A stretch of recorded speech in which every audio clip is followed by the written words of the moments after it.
I once died. And when I came back, my son had died in my place. Have you ever wondered if maybe you've already died once, but just don't remember? Have you ever asked yourself what happens in that space between when your heart stops and when you wake up again? If there's a place called in between, what would it even look like? The story I'm about to tell you isn't something I ever believed in. I've always been a practical man, the kind who preferred speed over stillness, engines over philosophy, the open road over church pews. My name is Daniel Parker. I'm 46, divorced, father of 2 boys. I work as a software engineer and run a computer repair shop in the suburbs of Pennsylvania. But what made me feel alive was my 2003 Harley-Davidson, the roar of the engine like a wild animal, the wind slapping my face, that sense of freedom like I was some kind of god cruising the highway. I didn't believe in God, didn't believe in heaven, and definitely didn't buy into things like reincarnation or souls. For me, life and death were all there was. End of story. At least, that's what I used to think. My world revolved around work, motorcycles, black coffee with no sugar, and 2 boys. I swore I'd never abandon them the way my father had abandoned me. Everything ran like a machine. Until that night. It was a warm, fog-thick June night.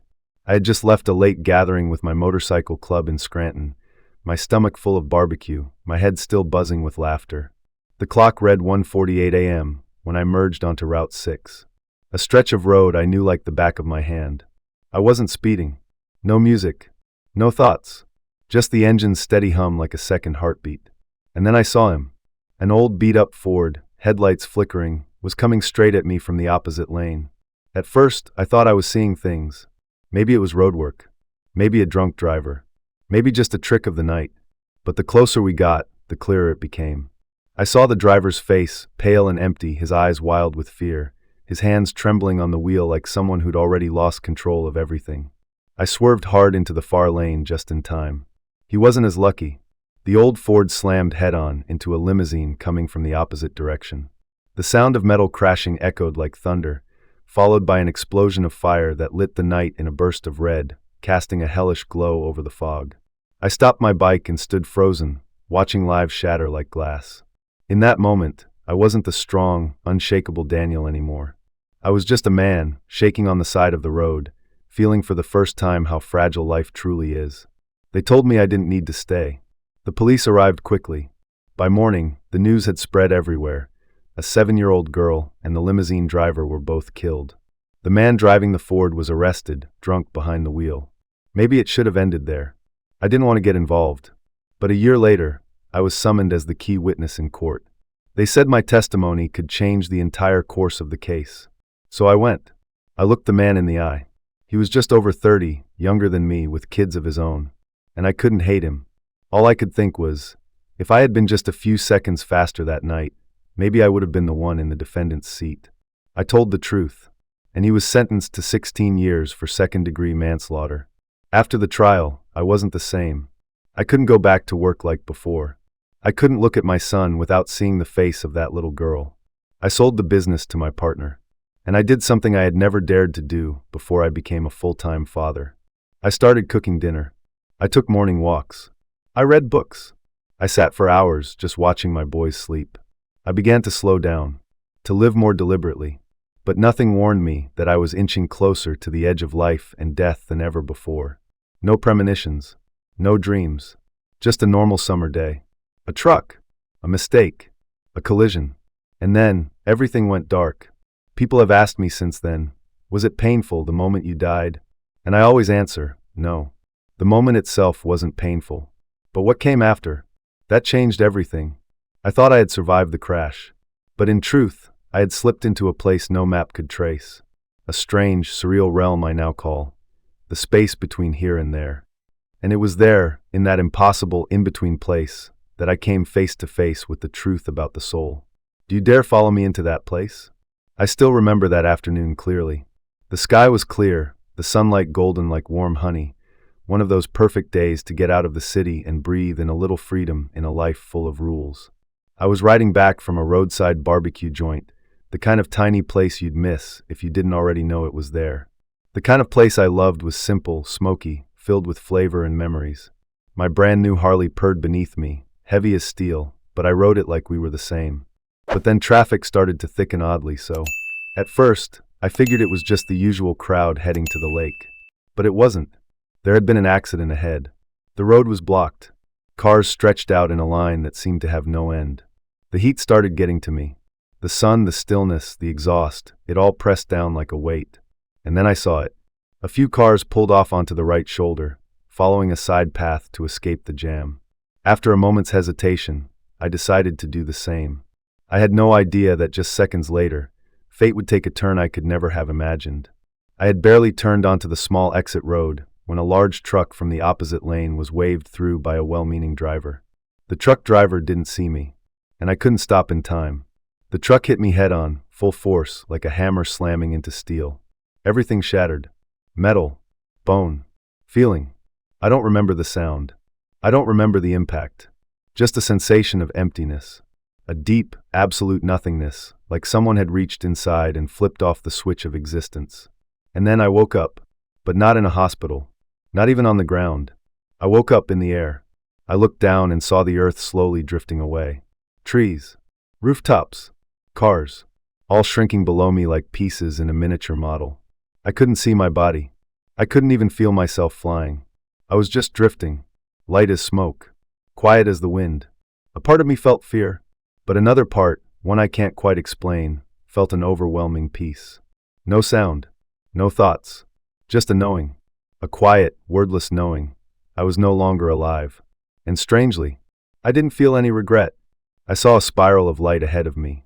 Not blinding, not dazzling, just a soft, gentle glow, almost as if the afterlife didn't want to startle me. I moved toward it, not with my feet, not by will, but through something I don't even know how to name.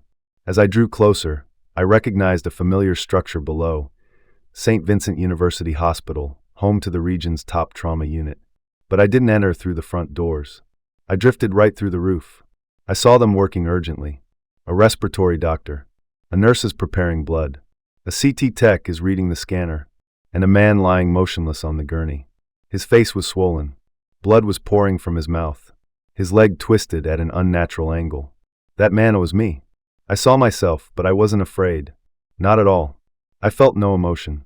No tears. No screams. Just a quiet detachment. As if I had stepped out of a torn, ruined coat and was now observing it one last time. Then I heard a whisper, faint but clear. Hold on. You can still go back. But I didn't know how to hold on. And even if I could, did I want to? I drifted out of the trauma room. Down the halls. Through the walls. I moved without direction. And then I began to feel a pull. Not violent. Not forceful. But steady. Something was calling me from far away, from deep within, from some space beyond time and language. And I knew I was entering the place between here and there. It was unlike anything you've ever imagined. No heaven. No hell. No clouds. No angels. Just a realm entirely different. As if my consciousness was expanding, no longer confined by shape, language, or gravity. I had no eyes, yet I could see. No ears, yet I could hear. Nobody, yet I was unmistakably present. And in that moment, I realized the deepest, truest part of me had never died. That's when I began to see extraordinary things. Spaces shifting like liquid. Beings that radiated their light. Some felt familiar. Others completely unknown. But all of them were like me. A part of me wanted to ask, where am I? But somehow the question didn't matter anymore. I didn't know where I was going, who I would meet, or what I was about to learn. But I knew this. From this point forward, I would never again be the Daniel Parker I used to be. I thought I had died. But it turns out, I was only beginning the real journey. Because the place I had entered wasn't the end. It was a school. And I was about to learn the greatest lessons of all about the soul, about truth, and about the purpose behind why any of us are ever born at all. I couldn't call that place heaven. And it wasn't hell either. It didn't resemble anything I'd ever read in the Bible or heard in the sermons preached by men in white robes. There were no golden gates, no trumpets, no judgment seat. And yet, that place felt more real than anything I had ever known. It felt like a transit station between two worlds, a realm where the soul sheds its earthly dust, where you're no longer you in the old sense of the word, but rather the distilled essence of something far greater. I found myself in what looked surprisingly like an office. Yes, an office, with desks, chairs, and light. and there were people, or rather souls, interacting with one another. And I was working too. I was helping them solve problems. At first, they felt oddly similar to the kind of issues I'd deal with fixing computers. But over time, I began to see that no one really cared about the outcome. Everything played out like a kind of game. The longer I observed, the more surreal it became. I realized the problems weren't about the software or the hardware. The real focus was on how each soul responded. Who got frustrated? Who became sad? Who stayed calm? Who gave up? And then it hit me, this place wasn't testing our skills. It was testing our awareness. One particular coworker kept appearing around me. At first, he was an older man with silver-streaked hair and piercing eyes. The next time, he appeared as an Asian woman, soft-spoken and serene. Then again as a dark-skinned child with deep, ancient eyes. At first, I was confused, then terrified. How was I supposed to recognize him through all these forms? But slowly, I stopped using my eyes. I began to feel his soul instead. I sensed his presence, his energy, a kind of vibrational signature that couldn't be mistaken. That's when I understood souls are real, and not just human souls. I could feel life pulsing through everything, through light, through stone, through trees, through flowing water. Everything had its frequency, but all of it resonated in harmony, part of the same living song. Life doesn't distinguish between forms, and the soul is never truly trapped inside flesh. We are all made from the same divine essence. And for the first time in my life, I didn't feel alone. People often ask me, how do you know it was real and not just a hallucination? And my answer is simple, because in that place, I didn't need to believe. I just knew. In the same way, you don't need proof to know when you're in love. The same way a baby knows pain without having the words to describe it. It was a kind of knowing that didn't rely on language or logic. It came like a soft light moving through me, flooding me with truth. Truth my skeptical mind had never been equipped to hold. I was being taught something, but not through books. It was taught through presence, through something I can only describe as the language of the universe. It wasn't spoken. It was felt. Vibration. Pure intent. In that place, words didn't carry meaning. Energy did. I began to realize that even something as simple as, I forgive you, didn't need to be spoken aloud. If it was truly present in your heart, it sent out a ripple that moved through everything. And that's when I understood, every action, every thought, every feeling we carry sends out invisible waves. Nothing is isolated. Nothing is random. Everything is connected. I also noticed something strange. There was no time. No clocks. No sunrise or sunset. Time didn't move, it stretched. It folded. And instead of measuring time in minutes, you felt it in levels of awareness. With each truth I grasped, I was pulled forward. The deeper my understanding, the farther I was taken. There were no teachers. Experience itself was the teacher. I was no longer a separate individual. I began to remember things I had never learned. I saw patterns of energy moving like sacred choreography. I understood truths that, in my old life, I would have laughed off as nonsense. But now, I didn't just believe I was part of it all, I knew I was. And just when I thought I had learned everything, a door opened. A new space welcomed me, one where everything I had just experienced was merely the introduction. A place where I wouldn't be shown others' souls, but my own. I thought I was learning about the nature of the soul.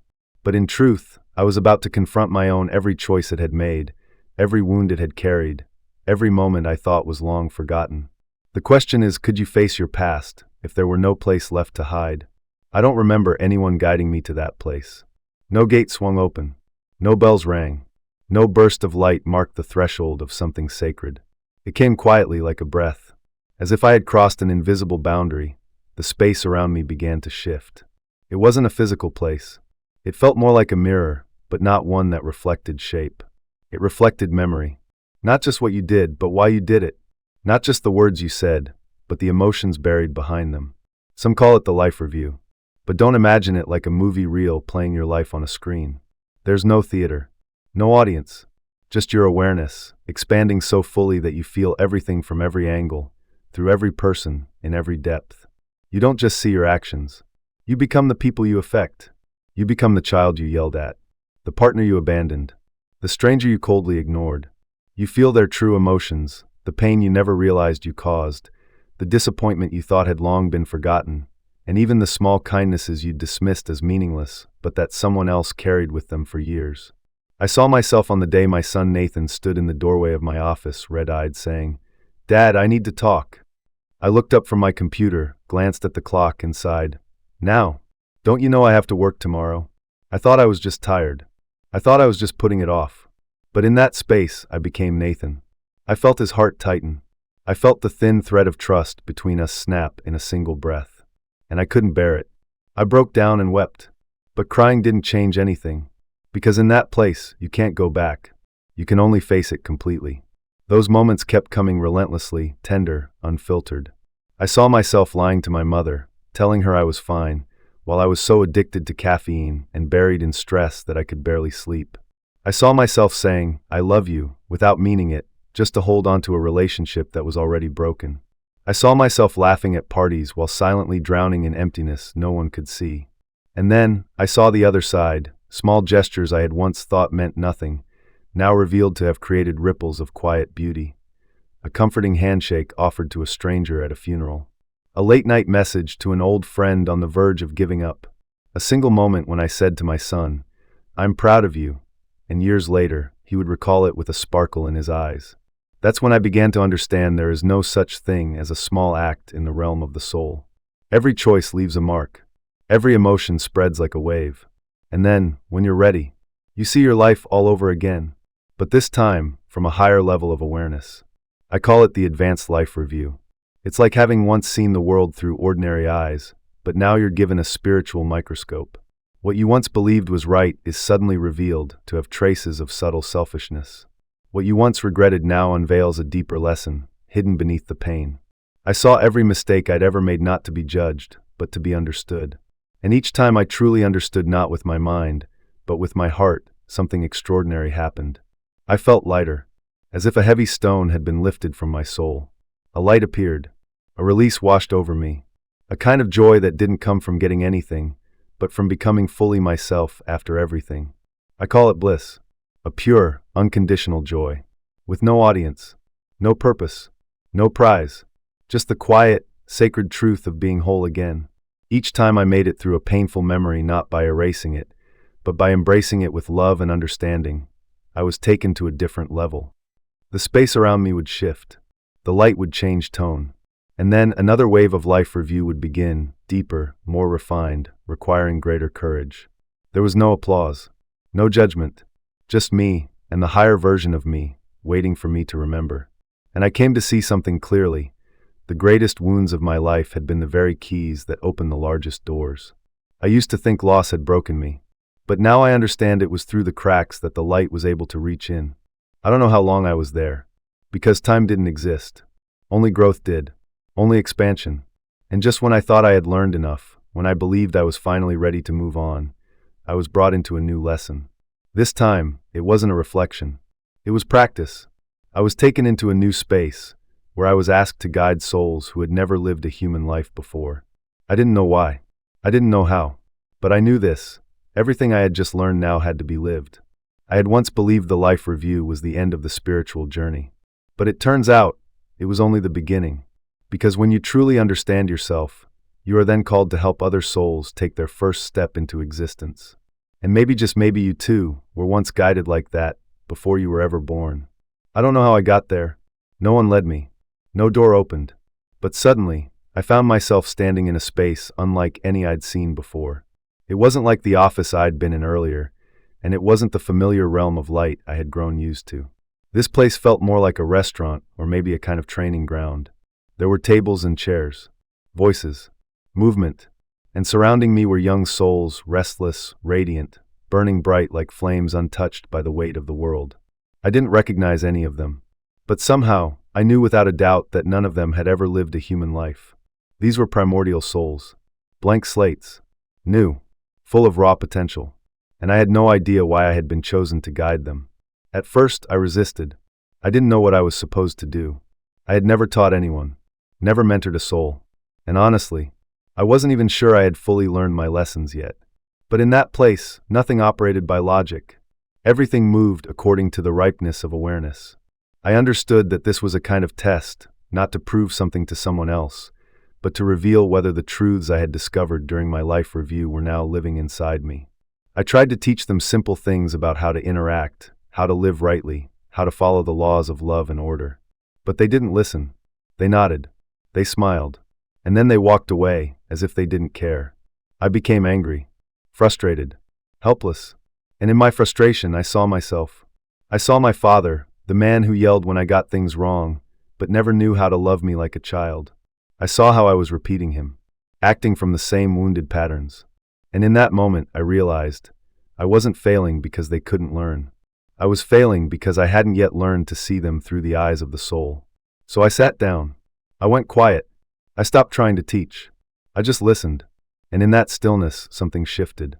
I felt the presence of someone, not through form, but through energy. A soul entered the space, radiating a gentle, deep light that soaked into everything like incense drifting through the air. It was a woman, or rather, a feminine soul, seated quietly in the corner, praying.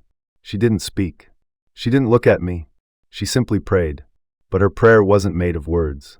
It was made of energy, a wave of tenderness and love that moved through every barrier inside me. And I felt it. All of me felt it.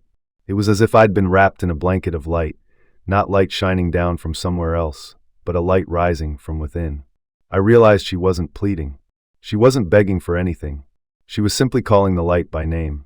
And in that moment, I understood. These souls who had never lived a human life didn't need lessons.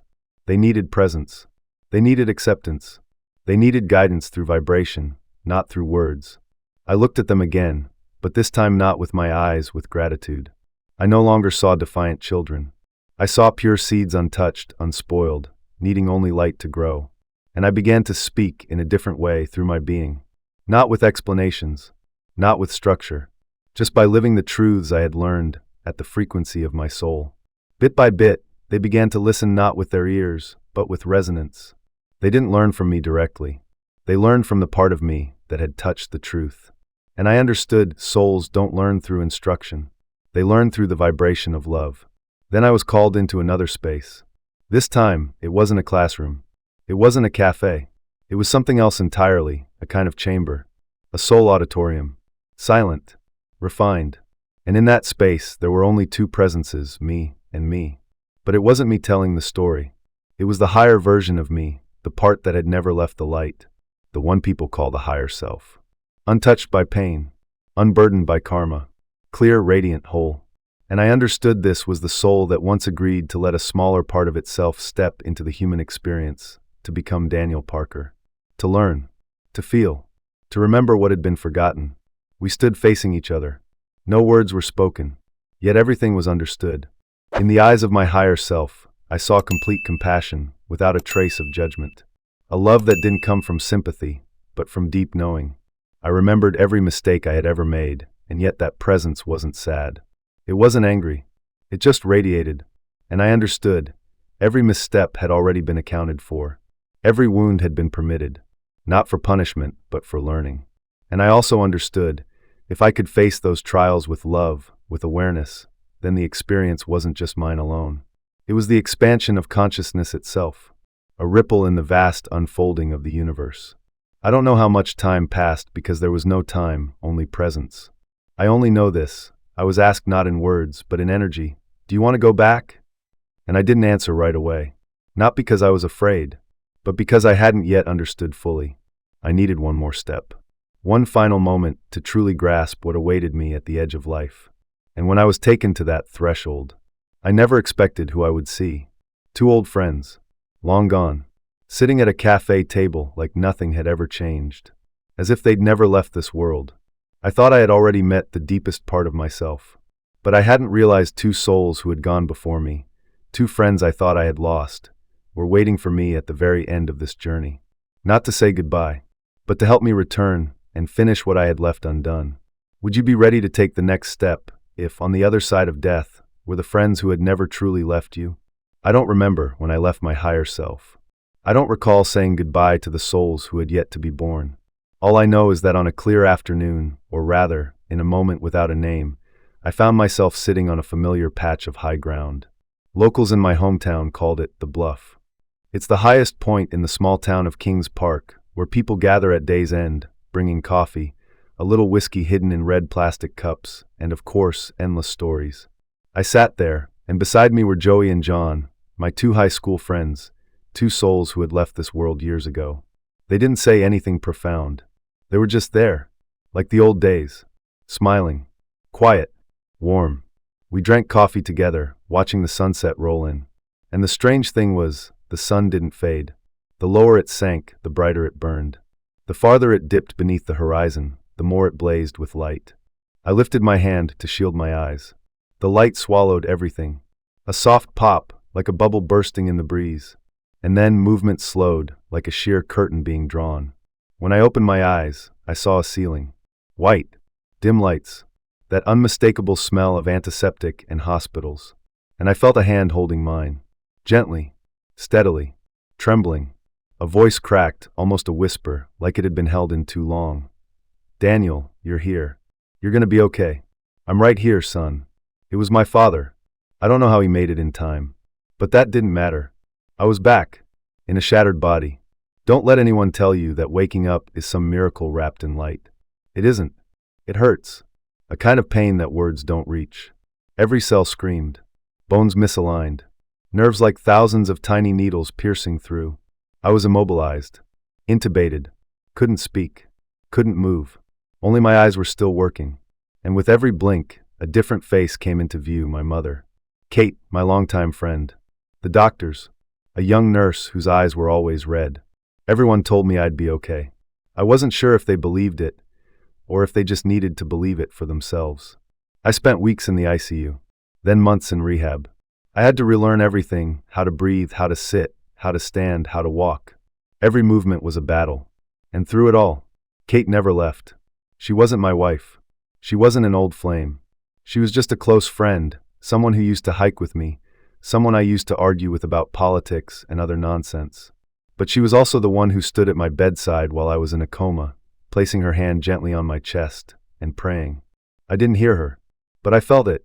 It was the same energy I had sensed in that space between souls, the one that came from the woman in the corner who prayed without words, whose presence softened everything inside me. Maybe it was Kate, or maybe it was her in a higher form.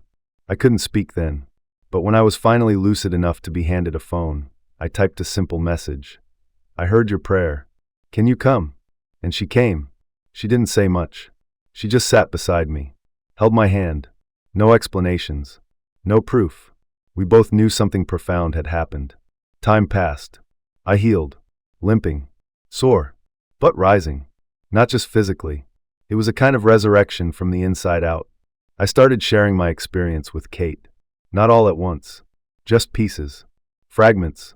And she never questioned me. She didn't laugh. She didn't ask for evidence. She just listened. And I knew that meant more than any validation ever could. The story could have ended there. A miracle. An awakening. A healed body. A second chance. But life is never that simple. One afternoon, while I was practicing walking along the rehab hallway, a nurse rushed toward me, wide-eyed, shaken. Then a doctor. Then a police officer. I was discharged immediately. Rushed home. No one would explain. But when the bedroom door opened, I knew. Nathan, my son, the son I had once turned away from when he needed me most, was lying still on the basement floor. One pill. One fake oxycodone laced with fentanyl. And just like that, he was gone. An honor student. A boy who loved math. A good big brother. A child who never had the chance to become a man. I collapsed to my knees. My heart no, my soul shattered. I had survived, but for what if my son had to die? What had I learned if I still couldn't save the one I loved most? There was no light in that moment. No faith. No philosophy could explain that kind of pain. Just a hollow, echoing emptiness so deep, I could barely breathe. And the worst part, I began to doubt everything I had seen. Was that other world real? Or just a beautiful illusion of a dying brain? If God exists, how could he let my son die like that? I was no longer Daniel Parker of the afterlife. I was just a father in this world. This world of loss, of graves, of questions no one answers. I had thought what I saw would be enough to hold me together. But when your child dies, you learn there are sorrows so vast, even the light falls silent. And yet, in that silence, something began to stir. Small, almost imperceptible. A signal, a whisper, a thread tugging from the other side of the veil. Have you ever received a sign from someone you've lost? A flower? A dream? A fleeting touch with no one there? If you have, don't brush it off. Because what happened next to me began with something as small as a single fallen flower. I started seeing roses. In places where roses had no business being. A single red bloom lies alone on a snow-covered trail in the middle of February. A dried petal tucked inside a pair of boots I hadn't touched all winter. A rose bush was growing wild by a stream where nothing had ever been planted. At first, I thought nothing of it. I assumed Kate had left them behind, a gentle, feminine way of offering comfort. But she denied it. She said she'd seen them too. In places she had visited alone. Trails no one could have staged. Petals appearing like whispers without sound. Then one day, Kate came to me holding a letter. It was from her cousin, who had recently visited a medium. The medium hadn't been told anything, not even a name. And yet she said, "There's someone named Nathan trying to get through. He's deeply connected to flowers, specifically roses, and to Saint Teresa." Her cousin immediately texted Kate, "Is Nathan Daniel's son? Have you been seeing roses?" I read that message and couldn't believe my eyes. Saint Teresa? I had never taught my son about her. We didn't go to church. Nathan wasn't raised with religion. But then Kate, with that glimmer in her eyes I couldn't look away from, reached into her bag and pulled out a small statue of Saint Teresa. She gently placed it beneath the tree where we used to rest during our hikes. Then she took a stone and a pen and wrote a short prayer on it. "Nathan, if you're still there, let your father know." She set the stone down beside the statue, said nothing else, and we walked back home. I still didn't believe, still doubted, but something inside me had begun to stir. A week later, Kate brought me a small card, a prayer card with an image of Saint Teresa that her cousin had received from the medium. She told me to look closely, and I did. I saw her birth date, January 2nd. Nathan's birthday.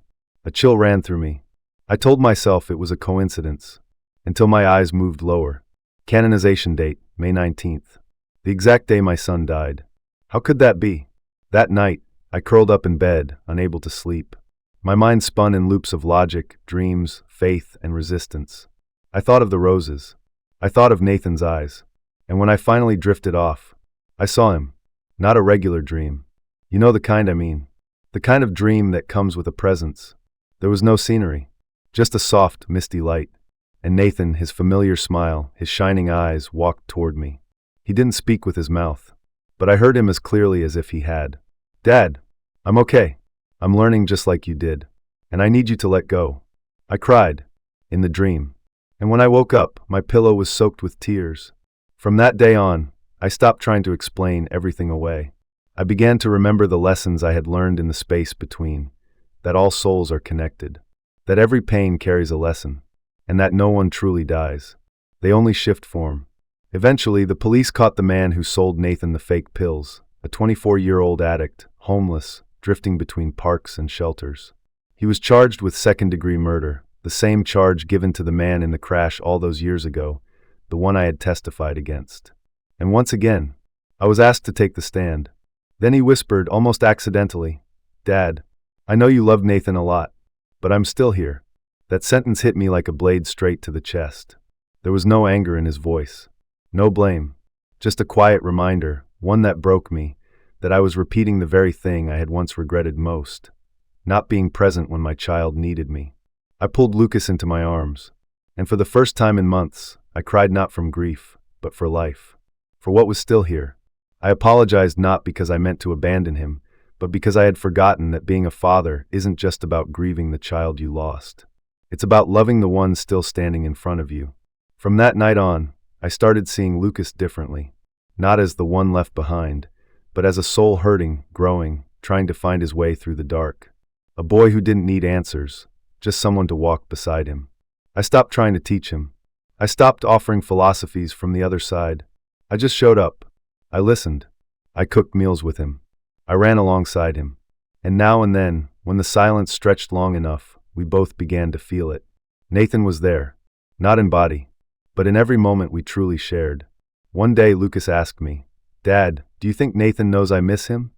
I looked him straight in the eyes and said, "Not only does he know, he's right here. In the way you speak. In the way you forgive. In the way you keep living, even with a heart that's been broken." I began to tell Lucas about the dream I had of seeing Nathan. About Saint Teresa. About the roses. I wasn't afraid anymore that he'd think I was losing my mind. Because I believe this now, soul knows soul. And I saw the way Lucas's eyes welled up, as if maybe he too had received signs but hadn't dared to believe them, hadn't known how to say it out loud. From that moment on, a new language began to form between us, one that didn't need words to be understood. I came to realize that Lucas didn't need a strong father. He needed a real one. And so I made the hardest choice of all, to keep living. Not to escape death, but to be fully present for the living. Now every morning, I make coffee for two, one for me and one for Nathan. And then I pour a glass of milk for Lucas. We sit together. One seen, two unseen. But I know with certainty none of us is missing. I've started to believe that loss doesn't take our loved ones from us. It simply teaches us how to love them in a new way.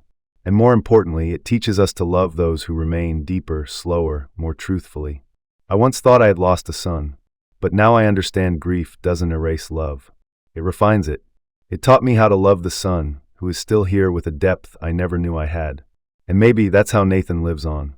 Not in absence, but in the love that continues, instead of being cut off. Is there someone in your life right now who still needs your love, while you still have time to give it? If there is, don't wait for another loss to find out. Because time, when lived from the heart, has the power to become eternal. I used to think I had to die to see the light, but now I know we don't have to die to truly live. I'm not telling you this story to convince you of anything. I'm telling you so you remember.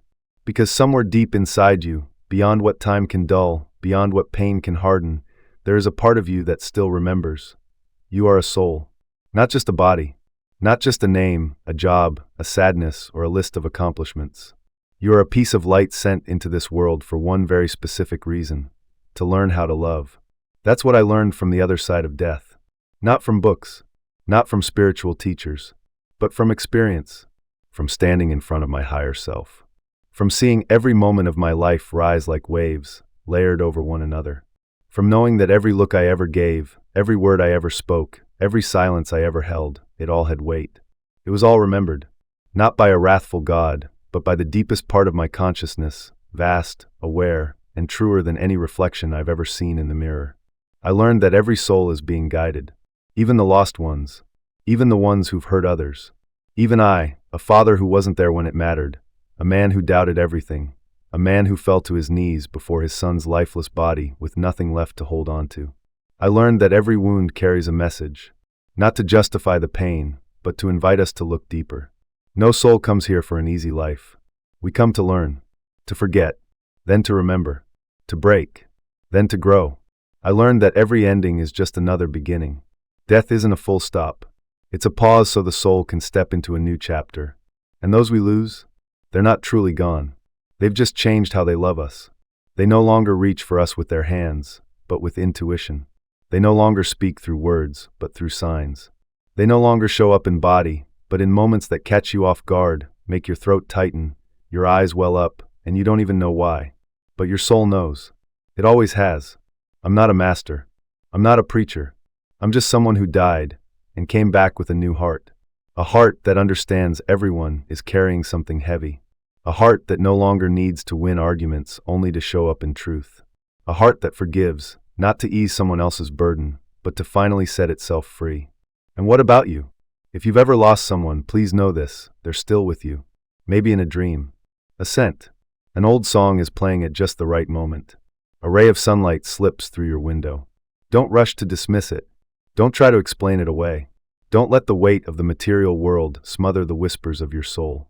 If you've ever felt lost or meaningless, know this. Every breath you take sends ripples through the universe. No one is here by accident. Every soul has a reason to be, especially when you can't yet see what that reason is. If you've ever stood on the edge, unsure if you could go on, know this, you are not alone. Some souls walk beside you, holding space for you in silence, gently reminding you, don't give up. There is beauty still waiting. I came back in a body marked by scars, with a heart cracked wide open. But I live differently now. I see others as souls in human form. I slow down. I speak less. I touch more deeply. I begin each day not with anxiety, but with a simple question. How can I love today? And if you've made it this far, if something inside you stirred, a vague memory, a quiet familiarity, you might have seen what I've seen. You might not need to die, to realize you're far more than you ever believed. If there's one thing I want to leave you with, it's this: life is good. People are good, even when very sad things happen. Those are just empty words until you walk the path yourself and discover the light was always there, waiting for you to remember. And now, I'd love to hear from you. If you've ever experienced something you couldn't explain, a dream, a sign, a quiet moment where you felt someone you lost was still near, I invite you to share it. Leave your story below. It doesn't have to make sense. It doesn't have to be perfect. It just has to be true. Because maybe, just maybe, your story is the light someone out there needs most right now. And maybe when you speak it, you'll finally see you were never truly alone.